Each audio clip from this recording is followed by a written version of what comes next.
The silence in the mountain lodge was absolute, broken only by the ragged, tearing sound of Zane's breath.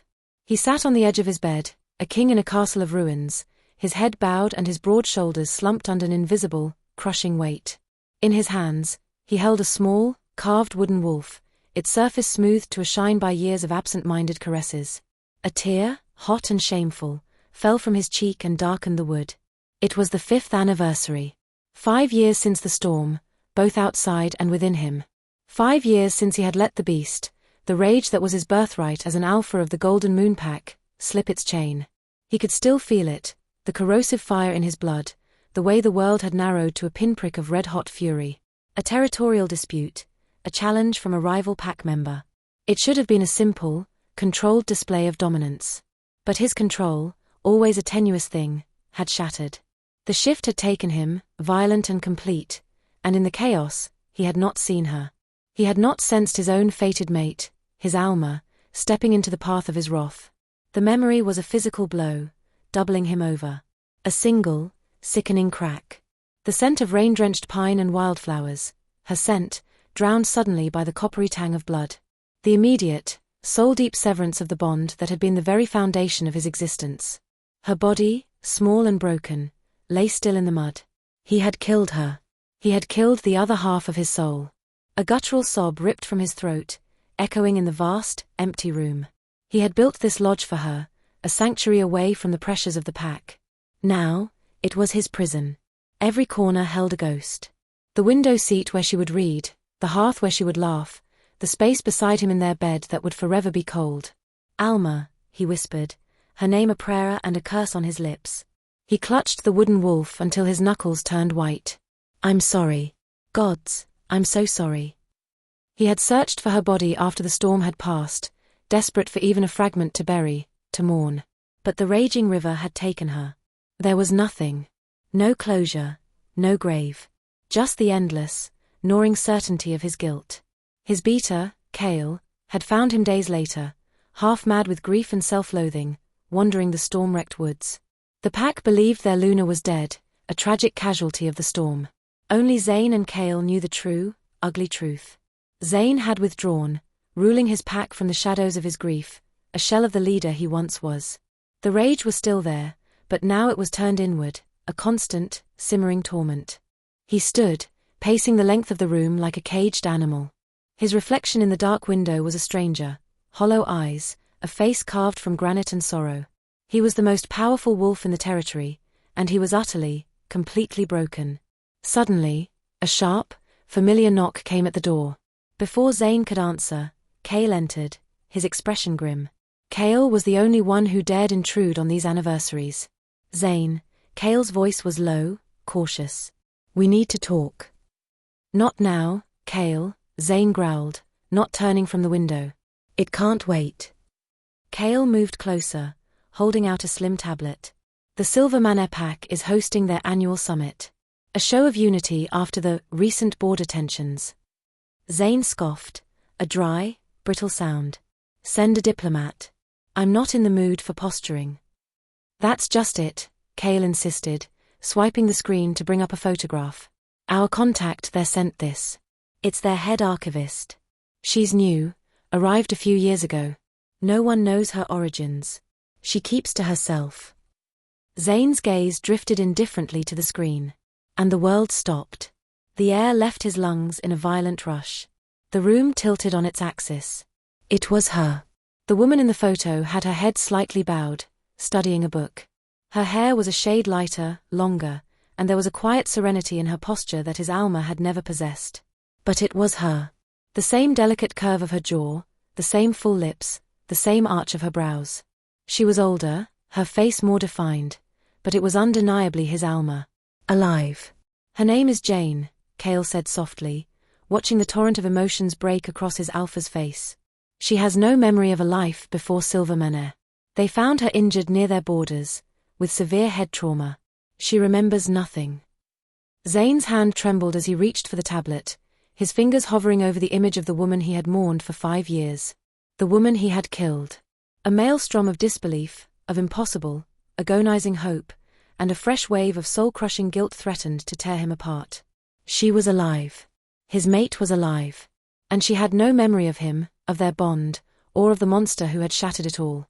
The private jet, a sleek silver bird against the bruised twilight sky, was a cage. Zane sat stiffly in a leather chair, his gaze fixed on the clouds below, but he saw nothing. All he could see was the photograph. Alma's face, superimposed over the world, her new name a branding iron on his soul. Jane. It was a bland, forgettable name, a name for a woman with no history. It was a lie that had allowed her to build a new life, a life utterly devoid of him.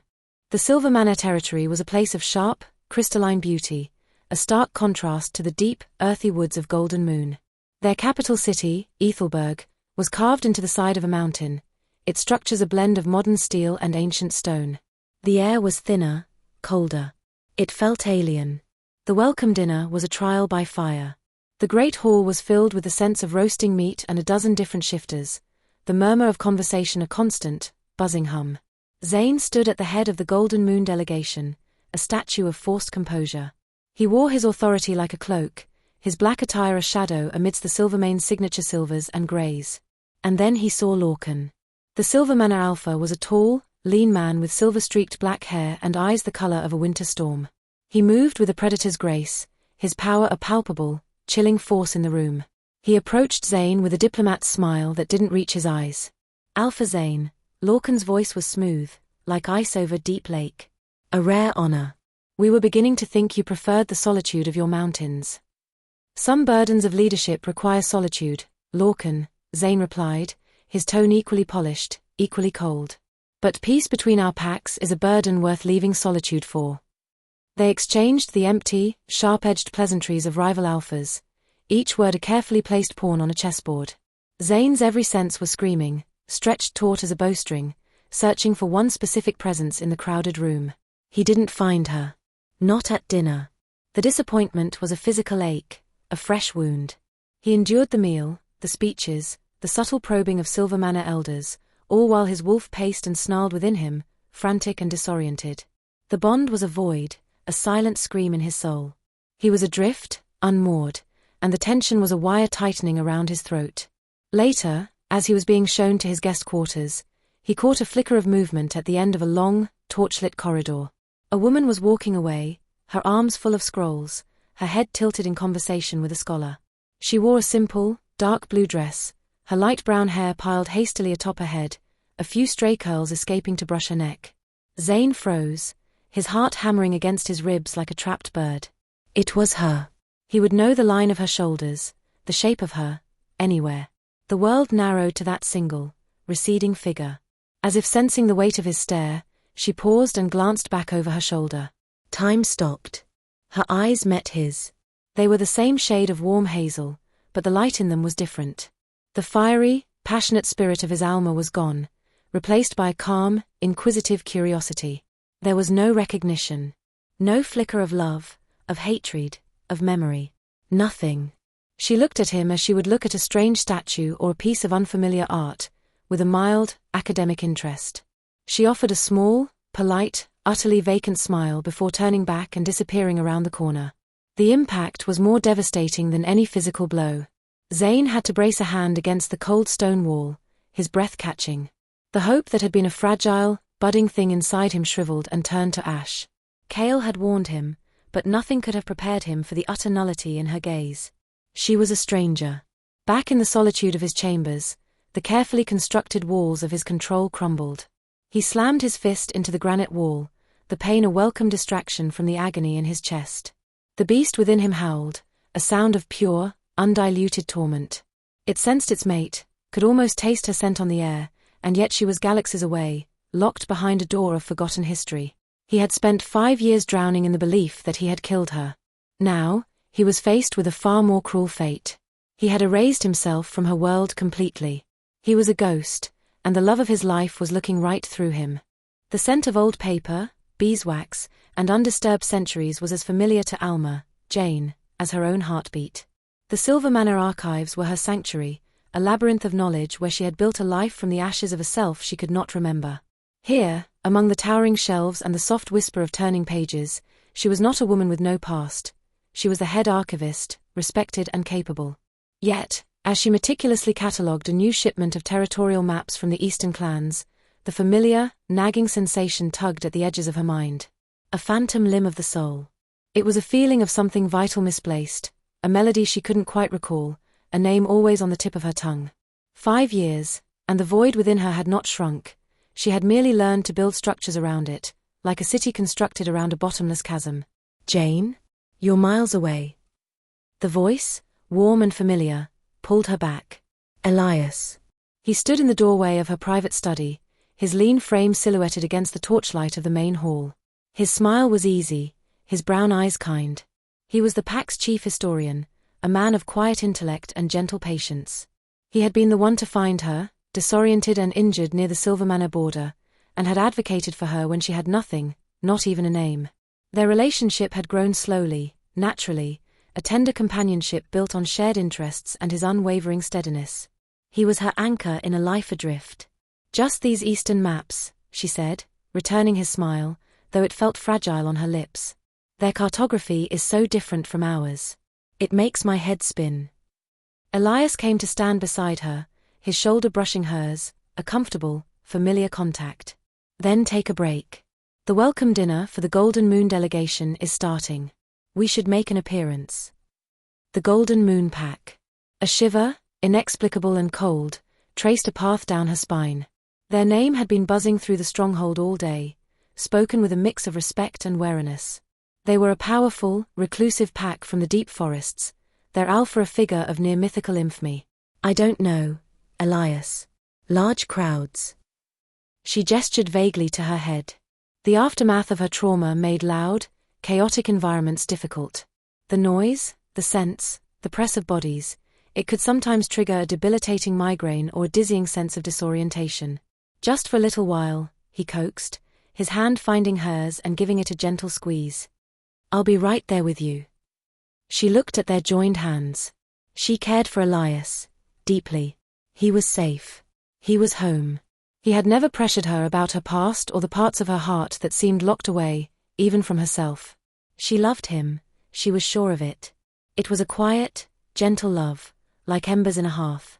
But sometimes, in the deepest part of the night, she wondered if she was capable of the roaring, all-consuming fire she sometimes felt echoed in the old ballads and epic poems she preserved. Relenting, she allowed him to lead her to the great hall. She stayed on the periphery, a glass of honeyed wine untouched in her hand, as the politics and power plays of the alphas swirled around her. It was then that she saw him. Alpha Zane. He was like a storm-given form, standing amidst the polished silver and civility of the Silver Manor elite. He was taller, broader than the men around him, his presence a physical weight in the room. His features were brutally sharp, carved from shadow and resolve, and his eyes, even from across the hall, she could feel their intensity.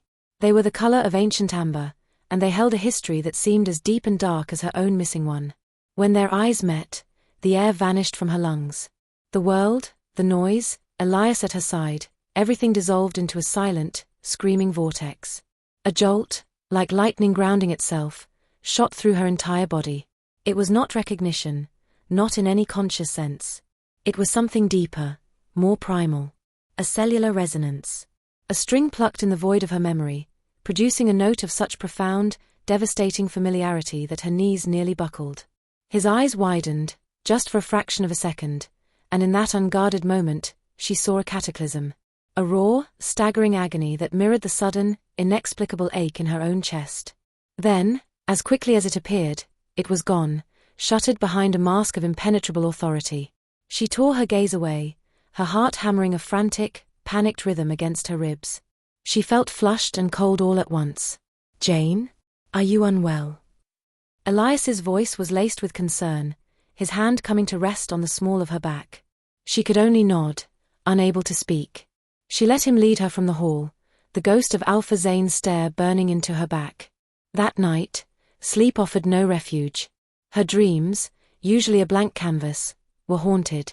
She dreamed of the scent of pine and damp earth, of a crushing weight of sorrow, and of a pair of amber eyes filled with a rage that felt like grief. She woke with a start, her cheeks wet with tears she couldn't explain, the echo of a name, her real name, dying on her lips. The next day, she threw herself into her work with a desperate fervor, trying to bury the unsettling encounter under piles of parchment.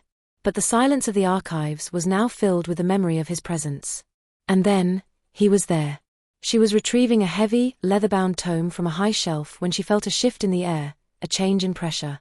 She turned, and he stood at the entrance of her aisle, flanked by his beater and one of Lorcan's aides. The Tor. She had forgotten. Up close, he was even more overwhelming. The power radiated from him in waves, a contained, dangerous energy that made the fine hairs on her arms stand on end. His gaze locked onto hers, and the same seismic shock from the dinner reverberated through her. This time, it was accompanied by a scent, dark, wild, like a forest at midnight. It was a scent that somehow felt like home. The Silver Manor aide was speaking. And this is our head archivist, Jane. Jane, this is Alpha Zane of the Golden Moon Pack. She forced her professional mask into place, her heart a wild drum in her chest. Alpha Zane. Welcome to the Silver Manor archives. Her voice sounded thin, reedy. He simply stared at her, his expression unreadable. The silence stretched, thick and unbearable.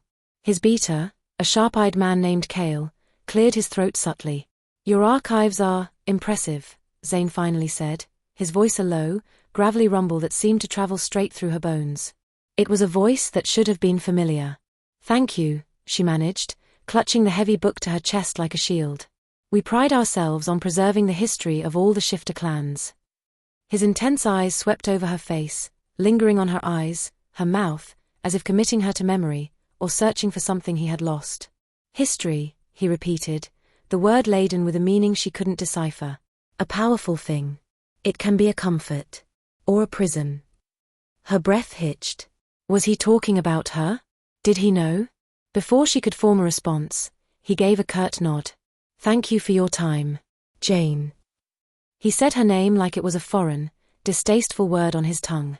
Then he turned and walked away, his broad back receding down the aisle, taking the charged, electric atmosphere with him.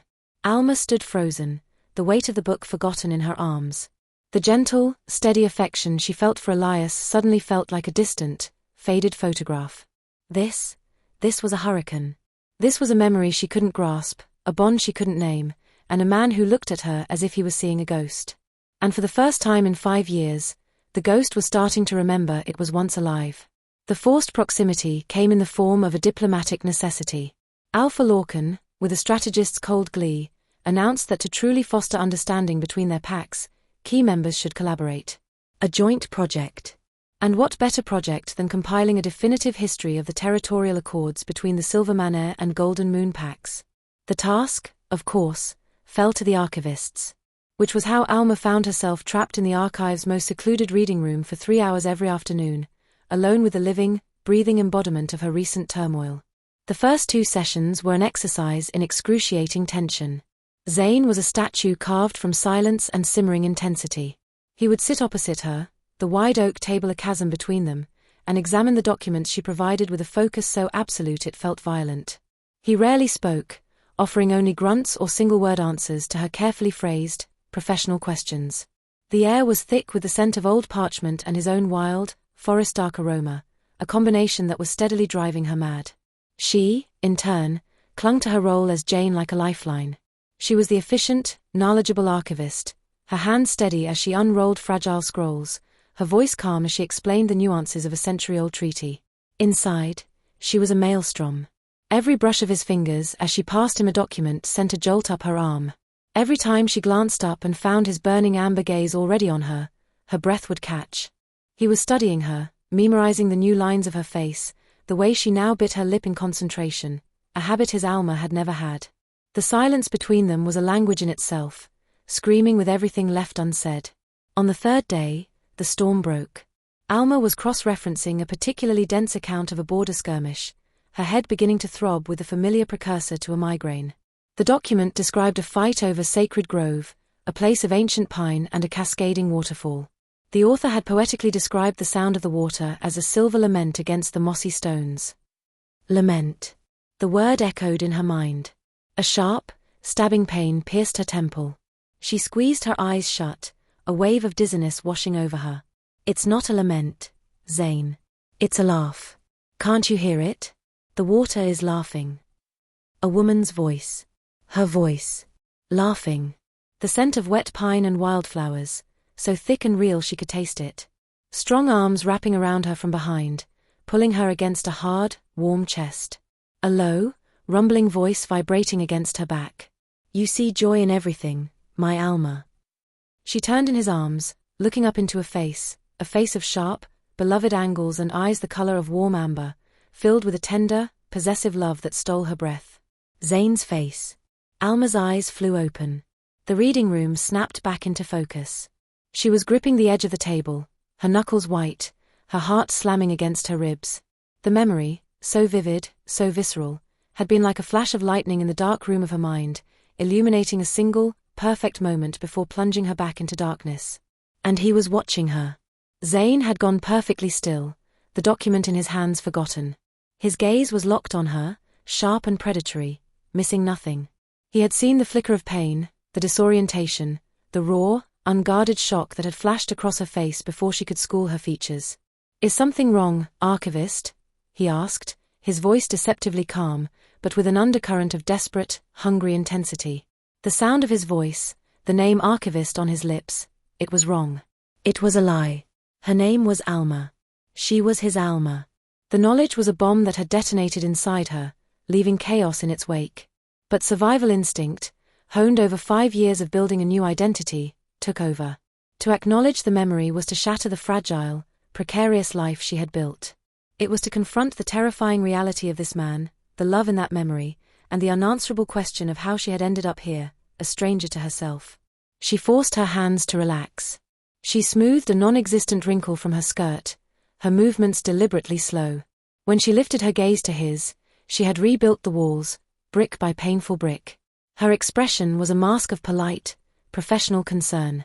A momentary headache, that's all, she said, her voice remarkably steady. The script in this particular scroll is very cramped. It can be straining on the eyes. She even managed a small, dismissive smile. Shall we continue with the article on mineral rights? For a long, heart-stopping moment, he didn't respond. He simply stared at her, his eyes searching hers, trying to tear down the facade she had just erected. She could see the war in his gaze, the hope, the frustration, the devastating hurt. He knew. He knew she had seen something, and her denial was a fresh wound. The air crackled with the unspoken truth, a secret now shared between them, though she refused to acknowledge it. The forced proximity had become a battlefield, and in the first skirmish, she had retreated behind the only defenses she had, the identity of Jane. But as she looked down at the scroll, the words blurred into meaningless shapes. All she could see was the ghost of his smile from the memory, the feel of his arms around her. And she knew, with a sinking certainty, that the crack in the ice of her amnesia had begun, and the floodwaters of a past she feared were now seeping through. The scent of night-blooming jasmine filled the air on Elias's secluded balcony, a place that had always been a haven of peace for Alma. Tonight, the air felt different, thick with an unspoken weight. A single, elegant lantern cast a soft, golden glow, illuminating the careful, earnest expression on Elias's face. "Jane," he began, his voice tender as he took both of her hands in his. "These past 5 years with you, they have been the most meaningful of my life. You came to us as a mystery, but you have become the most solid, cherished part of my world." Alma's heart, still raw and reeling from the seismic shock of the memory in the archives, gave a fragile, grateful thrum. Here was safety. Here was kindness. Here was a love that asked no painful questions, that made no terrifying demands on the locked-away parts of her soul. Elias got down on one knee. The world seemed to slow, the chirping of crickets fading into a distant hum. He produced a small velvet box, opening it to reveal a beautiful, delicate silver ring set with a moonstone that glimmered in the lantern light. "You are my home, Jane. Will you do me the incredible honor of becoming my wife?" The words hung in the jasmine-scented air. Wife. It was a promise of a future, a continuation of the peaceful life she had built. A life without the stormy, amber-eyed intensity of Alpha Zane, without the terrifying, fragmented echoes of a past that threatened to drown her. It was an escape. Yes, she heard herself say, the word leaving her lips before the chaos in her mind could form a protest. "Oh, Elias, yes." A brilliant, relieved smile broke across his face. He slid the ring onto her finger. It fit perfectly. As he stood and pulled her into a warm, secure embrace, she closed her eyes and leaned into him, trying to absorb his steadiness, to make his calm her own. From the shadowed walkway of the courtyard below, Zane watched the scene unfold as if his soul were being flayed alive. He had been drawn there, a moth to the flame of her presence, his wolf agitated and restless. He told himself he just needed to be near her, to assure himself she was real. Then he saw Elias kneel. He saw the box. He saw the glint of silver. And he heard her answer. The single, soft, devastating yes carried on the night air with the clarity of a shattering bell. A roar built in his chest, a primal, possessive sound that tore at his throat. Every instinct screamed at him to charge up there, to tear her away from that man, to smash the ring into dust and shout her true name until the walls of her amnesia crumbled. His muscles coiled, his claws elongating, the beast surging to the surface, ready to claim what was his. A hand, firm and unyielding, clamped down on his shoulder. Zane. No. Cale's voice was low, a blade of cold reason in the hot frenzy of his rage. His touching her, Zane snarled, his voice a guttural, half-shifted rasp. She's accepting him. I have to. You have to do nothing, Cale interrupted, his grip tightening, physically holding his alpha back. What will you do, Zane? Cause a scene? Challenge a Silver Manor historian to a duel for the hand of a woman who does not know you? You will confirm every suspicion Lorcan has about your instability. You will lose any chance of ever getting her back. Zane trembled with the effort of control, his breaths coming in ragged pants. The image of Elias holding her, of the ring on her finger, was a physical agony. She is mine, Cale. She was yours, Cale corrected, his tone brutally gentle. And you lost her. Not to the river, but to your own rage. That is the truth you must face. The words were a bucket of ice water. They didn't extinguish the fire, but they banked it, turning the inferno into a smoldering, painful ache. Look at her, Cale pressed, his voice softening. She is building a life. A safe life. You crashing into it like a berserker will only terrify her, and drive her further away. You cannot force her memory. Then what? Zane whispered, the fight draining out of him, leaving only a hollow, devastating pain. Do I just stand by and watch her marry another man? You have a choice, Cale said, releasing his shoulder. You can either let her go, truly let her go, and allow Jane to have her happiness. Or, you can start trying to recover her memory, not with force, but with patience. Remind her soul of what it lost. A scent, a place, a story. And you must be prepared for the possibility that even if she remembers, she may not forgive you.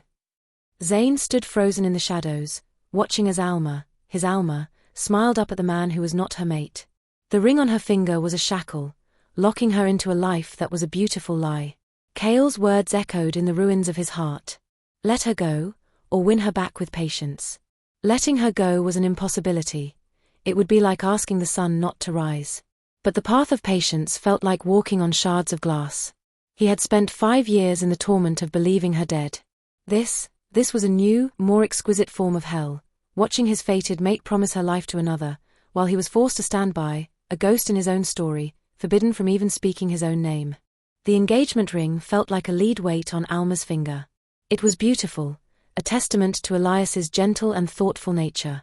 Yet, every time she looked at it, her mind's eye superimposed the image of a carved wooden wolf, its surface worn smooth by a large, calloused hand. The memory from the archives had not recurred, but its aftermath was a constant, low hum of disquiet in her blood. She found herself seeking solitude, a difficult task in a pack buzzing with congratulations. Needing to clear her head, she volunteered for a simple task, retrieving a box of dried medicinal herbs from the old apothecary shed on the very edge of the stronghold, near the tree line that marked the beginning of the wild, untamed forests. The shed was a dusty, forgotten place, filled with the pungent aroma of decades of preserved plants. As she sorted through the labeled jars, her movements were brisk, efficient. Jane's movements. But her mind was elsewhere, tangled in the amber gaze of a man who was not her fiancé. The door creaked open behind her, letting in a sliver of the late afternoon sun. She turned, expecting to see one of the pack's healers. It was Zane.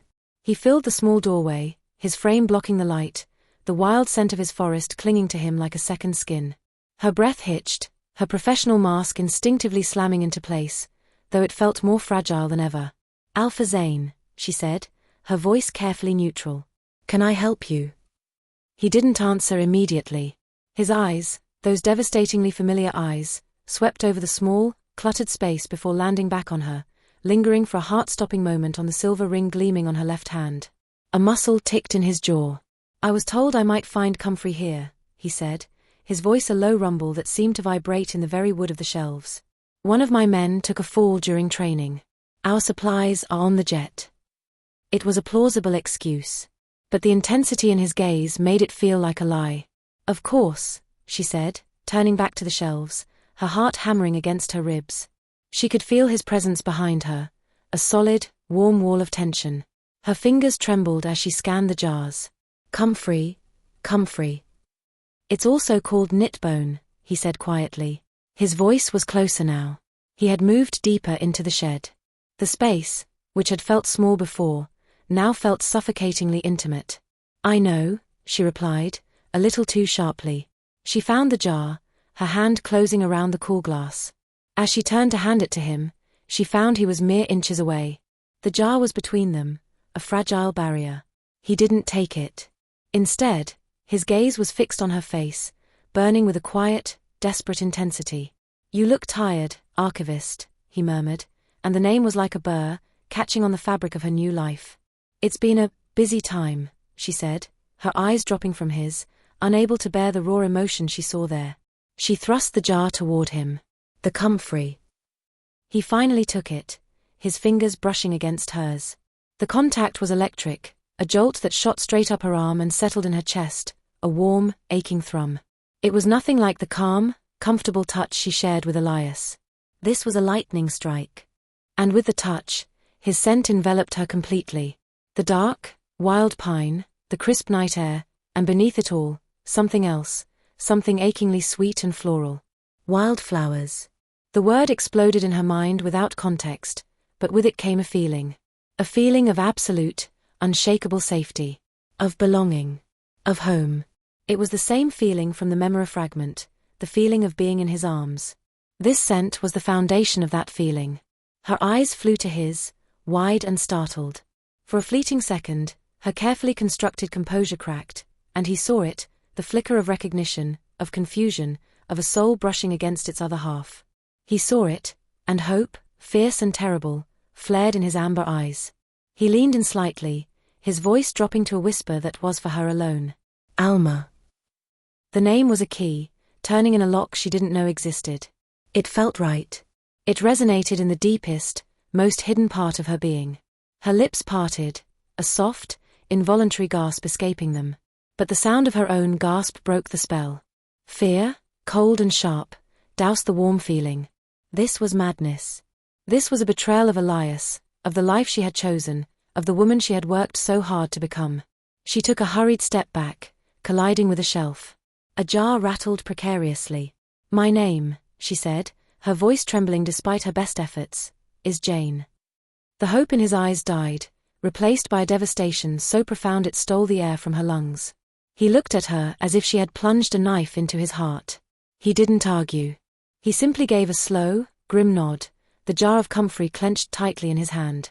"My mistake," he said, the words flat and hollow. He turned and left the shed, the space feeling cavernously empty without his presence. The scent of pine and wildflowers lingered, a ghostly accusation. Alma slumped against the shelves, her legs weak. She brought her hand to her nose, inhaling. The faint, lingering trace of his scent on her skin made her want to weep. She looked at the engagement ring, the symbol of her safe, predictable future. And for the first time, it felt not like a promise, but like a cage. He had called her Alma. And a part of her, a part buried deep beneath the amnesia and the fear, had answered to it. A delegation from Golden Moon, including Zane and Kale, were to be shown a remote, sacred silver manor site, a geothermal vent system deep in the mountain caves. It was meant to be a final gesture of goodwill before their departure. Alma, as head archivist, was sent to document the ancient runes carved near the vents. They were a samba group. Alma walked beside Elias, her hand tucked in the crook of his arm, but her mind was a world away, still trapped in the scent-filled shed. Zane walked ahead, a brooding, silent figure, his broad back radiating a tension that everyone could feel.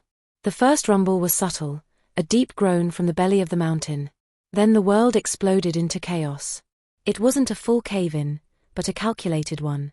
A section of the tunnel behind them collapsed, sealing them off from their escorts. A shower of rocks and dust filled the air, and in the panic, the ground beneath Alma gave way, a hidden fissure weakened by the tremor. She fell with a short cry, tumbling down a steep, rocky slope into utter blackness. The last thing she heard was a raw, animalistic roar of her name, Alma. Before her head struck stone, and everything went silent. She woke to cold.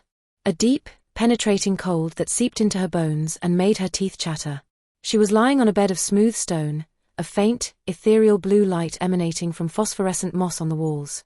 They were in a large, subterranean cavern. A frozen waterfall cascaded down one wall, and the air was still and frigid. "Don't move too quickly." The voice was a low, gravelly rumble directly beside her.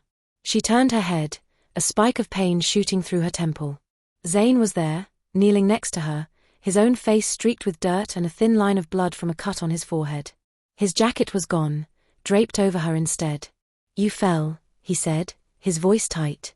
"We're trapped. The way we fell in is blocked. There's another passage, but it's flooded with icy water. We have to wait. Kale and the others will be digging." "Elias?" she whispered, her voice hoarse. "On the other side of the collapse. He's safe." Zane's answer was clipped, his gaze intense as he scanned her for injuries. "You're freezing." She was. The cold was unlike anything she'd experienced. It was a living thing, clawing at her, sapping her strength. A frail, silvery mist escaped her lips with every shuddering breath. She was a wolf, but her body, still weakened from her old injuries and unused to such extremes, was failing to generate enough heat. Zane didn't ask. He didn't hesitate. He simply lay down behind her on the cold stone and pulled her back against the solid, scorching heat of his chest, wrapping his powerful arms around her, enveloping her completely. A protest died in her throat, replaced by an involuntary sigh as his warmth began to seep into her frozen skin. It was indecent, being held like this by a man who was not her fiancé. It was wrong. But her body, her primal, shivering body, didn't care. It recognized this heat, this specific shape curled around her, as salvation. For a long time, the only sounds were her chattering teeth and the slow, steady beat of his heart against her back. He was a furnace, his body radiating a life-saving warmth that slowly stilled her violent shivers. As the feeling returned to her limbs, so did the awareness of him. The hard planes of his chest, the corded strength of his arms, the way his breath stirred the hair at her temple. The scent of him, pine and night in him, was a blanket more effective than any jacket. "You never could stand the cold," he murmured into her hair, his voice so low it was almost a vibration. "You'd steal my furs the moment the first leaf fell."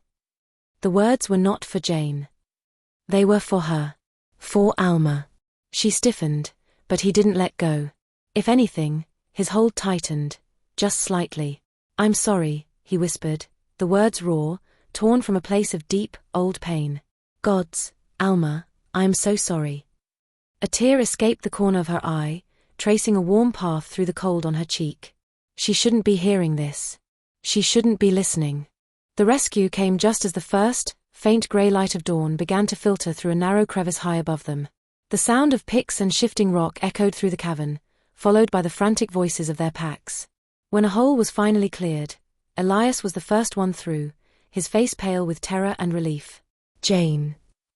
The name was a bucket of cold water, dousing the intimate, soul-bearing world they had created in the dark. Alma pulled away from Zane's warmth so abruptly it felt like tearing skin. She scrambled to her feet, wrapping his jacket more tightly around herself, a feeble barrier against the sudden return to reality. "I'm here, Elias," she said, her voice raspy. "I'm all right." Elias rushed to her, pulling her into a tight embrace, oblivious to the way she stiffened for a fraction of a second before returning the hug. His scent of old paper and mild soap was familiar, safe, and utterly alien after nights steeped in the wild, primal essence of Zane. Over Elias's shoulder, her eyes met Zane's. He had risen to his feet, his expression once again a mask of impenetrable stone, but his eyes were a battlefield of hope and despair. The vulnerability of the night was gone, locked away behind the authority of an alpha. Kale stood at the newly opened entrance, his gaze shifting between them, understanding and grim concern in his eyes. The journey back to the stronghold was a blur. Alma was checked by the healers, declared bruised and shocked but otherwise unharmed. She was tucked into her own bed, fussed over by Elias, who held her hand as if she might vanish. She accepted his care, her smiles feeling brittle and false. But she couldn't sleep. The memory of the cave, of Zane's confession, of the shattering recall of the attack, played on a relentless loop behind her eyes. The phantom pain of their broken bond was a fresh, aching wound. She was Alma. She knew it now, with a certainty that was both terrifying and liberating. Yet, knowing who she was didn't magically erase the woman she had become. Jane had a life. Jane had a fiancé who loved her, who had given her a home when she had nothing. To embrace Alma was to destroy Jane, to break the heart of a good man, and to step back into a storm of passion and pain with a man whose rage had once shattered them both. She found Zane the next evening. He was standing at the edge of the training grounds, watching the Silver Manor warriors spar, a solitary figure of contained power. He sensed her approach before she spoke, turning to face her. The hope in his eyes was a fragile, painful thing. "Alma," he said, her name a prayer on his lips. "Don't," she whispered, her voice trembling. She hugged her arms around herself, bracing against the pull she felt towards him. "What happened in the cave? It changed things. I remember. I remember you. I remember us." His breath caught, a flicker of pure, unadulterated joy lighting his features. He took a step toward her. "Then come home. Come back to me." She shook her head, tears welling in her eyes. "I can't." The joy on his face died, replaced by a confusion so profound it was almost childlike. "Why? You know the truth now. You know what we were. What we are. I know what you did." The words burst from her, sharp with the pain of the memory. "I remember the rage, Zane. I remember the beast. I felt our bond break." She took a shuddering breath, forcing her voice back to a calmer, more devastating register. "And I know the man who found me, broken and lost, and gave me a safe place to heal. I have a life here. A good life. I have a fiancé who I will not betray, and who has never given me a reason to fear him." The word fear struck him like a physical blow. He flinched, his shoulders slumping as if under a great weight. "You think I would ever?" "I don't know what you're capable of," she interrupted, her voice breaking. "That's the problem. The man I remember loved me more than anything, and he still almost killed me. The man I became, Jane, she needs safety. She needs peace. And she has chosen that." She looked at him, at the raw, gut-wrenching agony in his beautiful, amber eyes, and her heart shattered into 1,000 pieces. But she held her ground. "Please," she said, the word a final, desperate plea. "You have to let me go. You have to move on. My choice is made." For a long moment, he was silent, his gaze searching her face as if memorizing every detail for an eternity of loneliness. He saw the resolve there, the fierce protection of the life she had built, a life that had no place for him. Finally, he gave a single, stiff nod. The light in his eyes extinguished completely, leaving only a cold, dead ember. "As you wish," he said, his voice hollow, devoid of all emotion. "Goodbye, Alma." He turned and walked away, and this time, she knew it was forever. He didn't look back. She stood there, watching him go until he was swallowed by the shadows, the ghost of his warmth still clinging to her skin, the echo of his goodbye the only thing he had ever given to the woman named Jane. The silence in Alma's chambers was heavier than the mountain above them. Elias sat opposite her, his hands clasped, his kind face etched with a dread he could no longer ignore. The distance between them since the cave-in had been a chasm, and he had been desperately trying to build a bridge across it. "Elias," she began, her voice soft but unwavering. She could no longer live the lie. It was a poison, unfair to both of them. "There is something I must tell you." She told him everything. The memory fragments. The scent of pine and wildflowers that felt like home. The devastating clarity in the cave of who she was, and more importantly, who Zane was to her. She did not spare him the pain, nor herself the guilt. "My name is Alma," she said, the name finally feeling right on her tongue, a key turning in a long-locked door. "And my heart, it has always belonged to him. Even when I couldn't remember, some part of me knew it was waiting. It would be a betrayal of your goodness, of the incredible love you've shown me, to pretend otherwise." Elias listened, his shoulders slumping with each word. There was no anger in his eyes, only a profound, weary sadness. He had always known, on some level, that a part of her was a locked room to which he held no key. "I see," he whispered, his voice thick. He looked at the engagement ring on her finger, a symbol of a future that had just evaporated. Gently, he took her hand and slipped the ring off. The absence of its weight was both a relief and a new kind of sorrow. "I love you, Jane." "Alma," he corrected himself, a sad smile touching his lips. "I love the woman you were here with me. But I cannot love only a part of someone. And I will not be the chain that keeps you from your whole self." He stood, his composure cracking. "Be happy. You deserve to be whole." He left then, and Alma wept, not for a lost love, but for the profound kindness of a good man whose heart she had been forced to break. The news of the Golden Moon delegation's imminent departure swept through the stronghold. Alma's own heart seized with a frantic, panicked rhythm. He was leaving. She had told him to move on, and he was obeying. The finality of it was a cold terror. She found herself drawn to the high ramparts, hidden behind a stone pillar, watching the preparations in the courtyard below. Zane stood by his transport, speaking quietly with Kale. He looked haggard, his face a grim mask of duty, but he held his head high.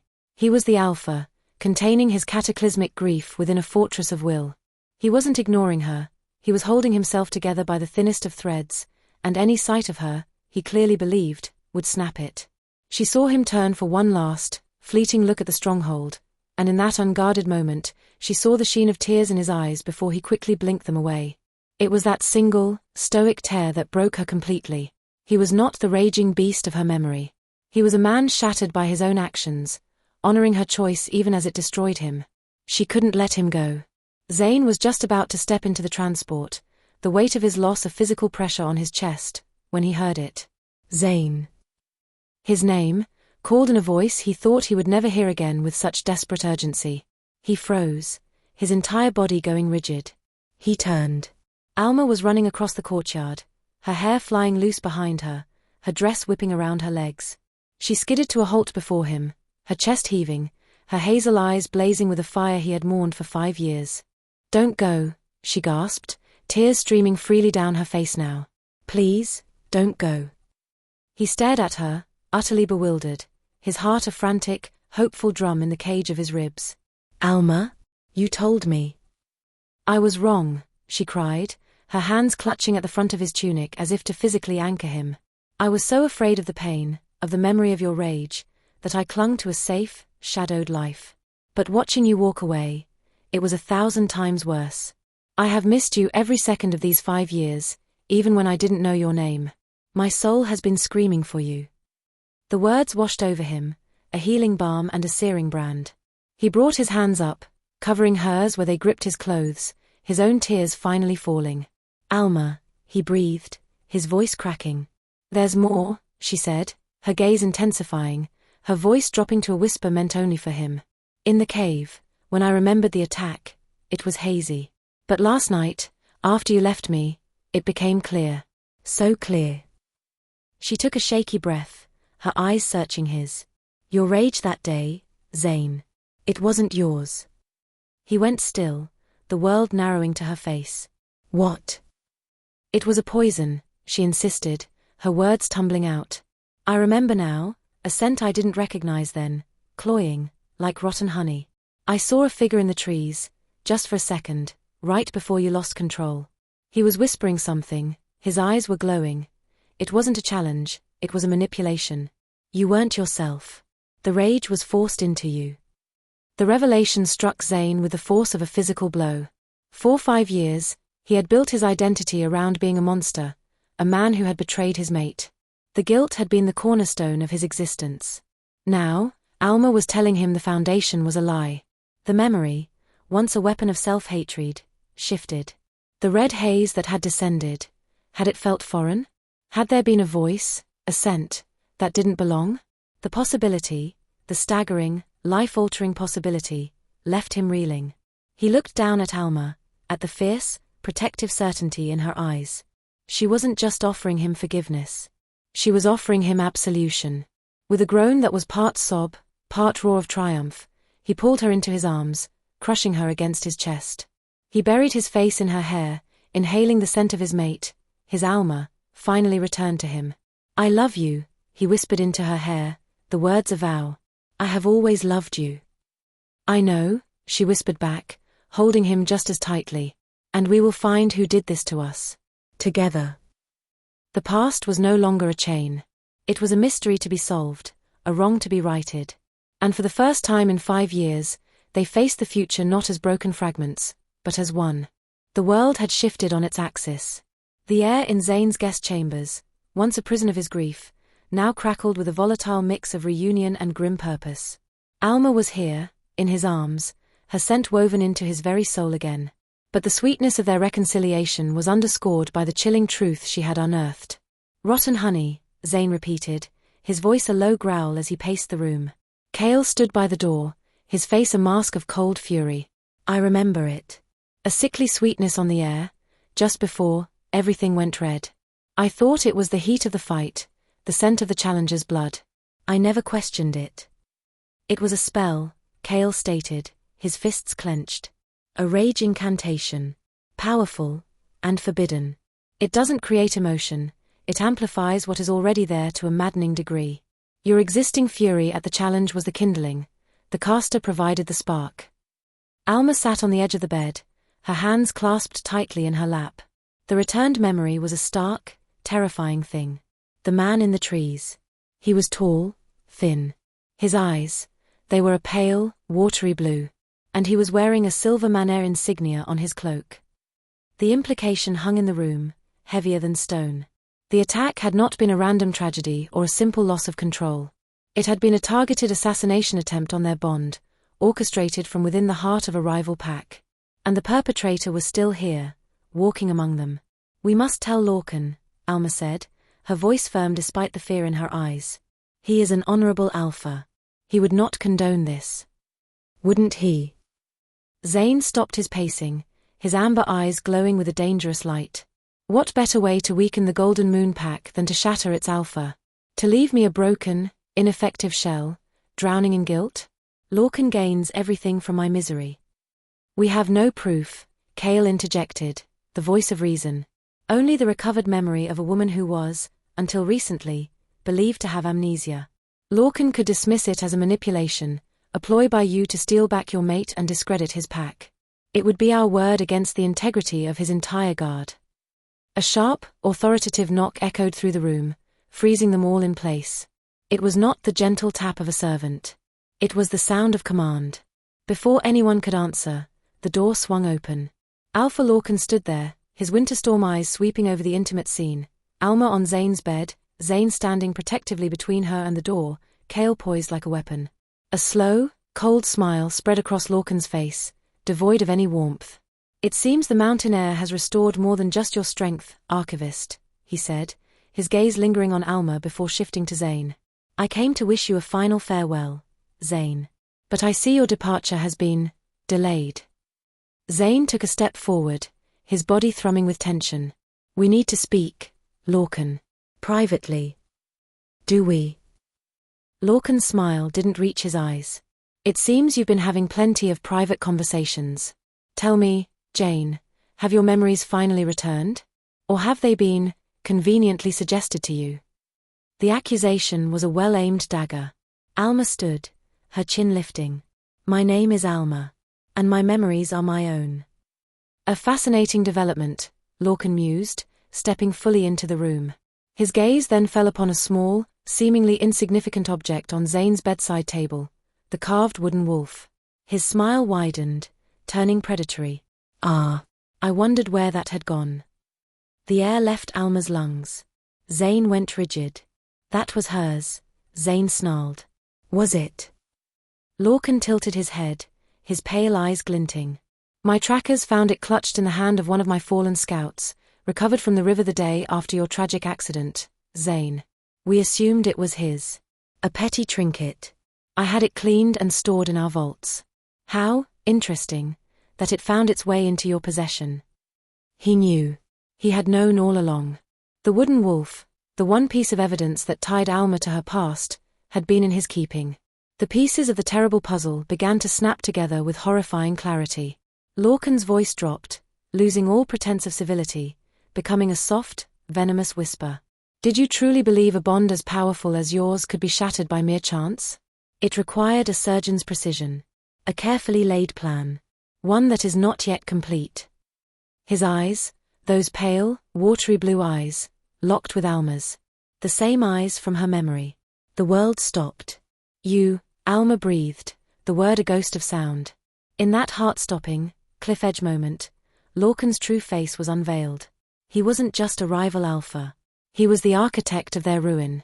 And now, he stood between them and the door, his smile a promise of a vengeance that was only just beginning.